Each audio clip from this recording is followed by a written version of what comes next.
everyone, and welcome to Journey with the Colors. My name is Amanda Keller, and today we are back in the color kitchen. So today we are going to be making something from the Outlander kitchen cookbook. Today's recipe is called Mrs. Figg's Flapjacks. Okay? All right, so the only thing you really need to do ahead of time for this is that you do need 1/4 of a cup of butter melted. So I just put that into the bowl that I'm going to be using for the liquid. So you are going to need 1 bowl for the dry ingredients, which you want to make sure it's big enough that you can also pour the liquids into it, and 1 bowl for the liquid ingredients, which you'll eventually be pouring into the dry ingredients, okay? All right, so basically what you're going to do is you are going to start out with 2 cups of all-purpose flour.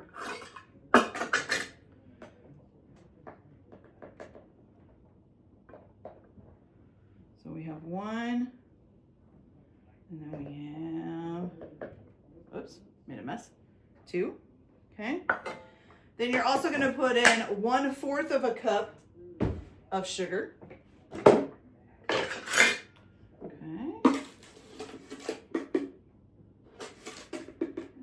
1/4 of a cup of sugar. Then you're gonna add in 2 teaspoons of baking powder. So 2 teaspoons baking powder. So here's 1 teaspoon and 2 teaspoons. Okay. Once you've got that done, you're also going to add in a 1/2 teaspoon of kosher salt. Now, I do not buy the different kinds of salt, the kosher salt, the regular salt, all that kind of salt. I just buy regular salt and use it. So I'm just going to put in a 1/2 teaspoon of this. Okay, there we go. And then you're going to just stir that together. Okay, whisk it together real quick. Make sure everything gets stirred up. Fantastic. Okay, I'm going to set that to the side for a minute. Okay, so now you're going to take your 1/4 a cup of melted butter. And you can just go ahead and melt it in whatever bowl you're going to use for your liquid ingredients. To that, you're going to add 1½ cups of whole milk, which we have right here. And then also 2 eggs, okay? Which we have 1. Oops. And the shell is sticking to me, sorry. Okay, and then 2. Okay, put those both in there.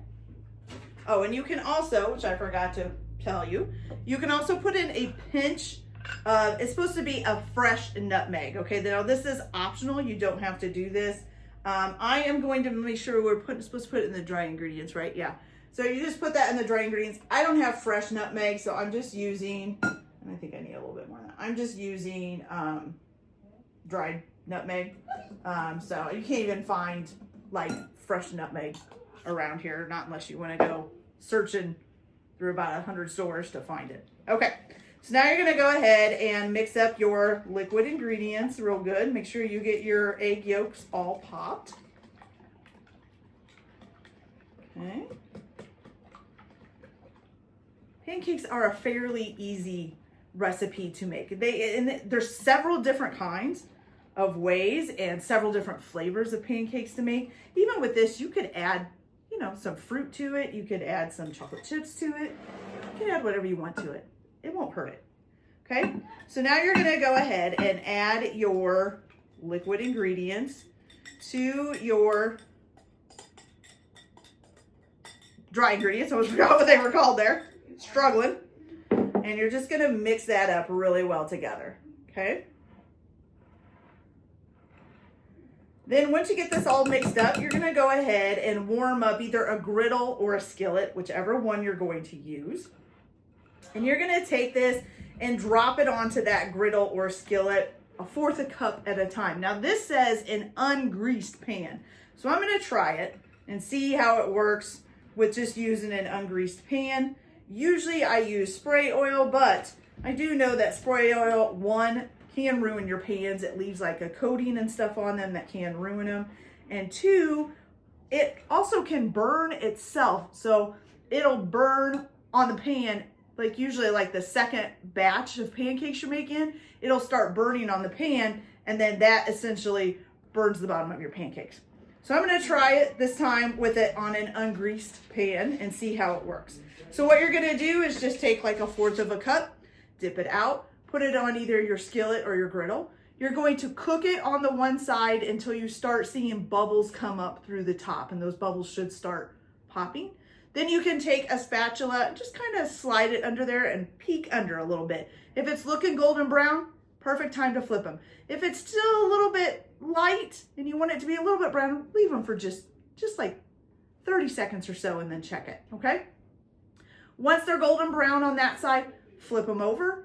And then now you can't really watch for bubbles. You're just gonna have to watch to see when it looks golden brown on the underneath. So again, just kind of slide your spatula under there, lift a little corner up or a little side up and see how it's looking, okay?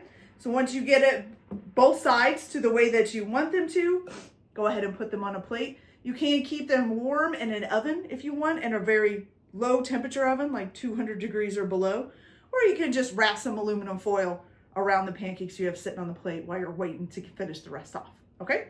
All right, so I am going to go ahead. Here's the batter all mixed up. Looks just like a nice smooth batter. So I'm gonna go ahead and get these cooked up, and then I'll come back and show you guys how they turned out. I'll be back in a little bit.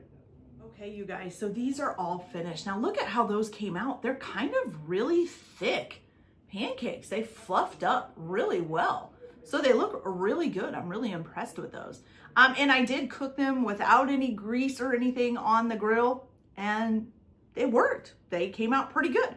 Now I will remind you to, just in case you haven't seen some of the other videos where I've cooked pancakes, if you are using a griddle or skillet or whatever, a lot of times as you're going along, you need to turn the heat down on that skillet or griddle, because the longer it's on, the more it'll heat up, and then the pancakes will start to burn faster or start to cook faster, and that's how you end up with them burnt on the outside and not quite done on the inside, or really brown on the outside and not quite done on the inside. So you might want to make sure you're kind of turning them down. All right, so I'm going to pick one of these here just to try. Let's do this one. We'll just tear a piece off. Now I do like to try them without putting syrup or anything on them, just to see how they taste by themselves. Because, you know, sometimes you don't even really have to put syrup or anything on them. They taste perfectly fine without it. So let's try this.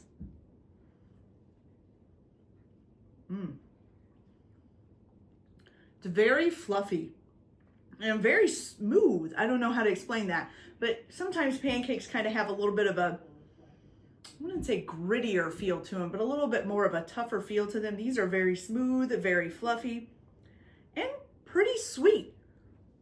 I think I could eat that on its own without really putting anything on it. Now, I like to put peanut butter and stuff on mine. My kids like to put syrup on theirs. You know, everybody likes their own thing, so do whatever you want topping-wise. But those are really good, even by themselves. Fantastic. Okay, you guys, so that's it for this video. I hope you liked it. Like and subscribe if you like, or don't if you don't. Everyone have a good day. Enjoy your cooking.